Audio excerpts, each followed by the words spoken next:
Games for two players are very popular here across the board. One of my favorite games that I like to introduce new players to is a game called Patchwork.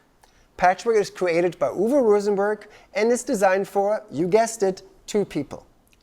Now, what we're trying to do in Patchwork is to create a quilt that is represented by the playing area in front of us.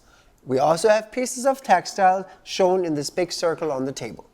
The goal of the game is to collect the most buttons represented by these little tokens. At the end of the game, whoever has the most buttons will win, but you will lose 2 buttons for every square that is currently empty on your quilting board, so be careful to place the pieces efficiently. Whoever is currently in last position gets to move, which makes it possible for the same player to go a few times in order. On your turn, you can buy a new piece of textile by choosing any of the 3 pieces that are currently in clockwise order next to the wooden pawn. If I want to buy a piece of textile, I pay 2 currencies.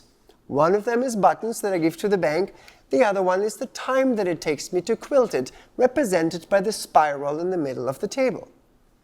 I then place the piece onto my quilting area, and so on.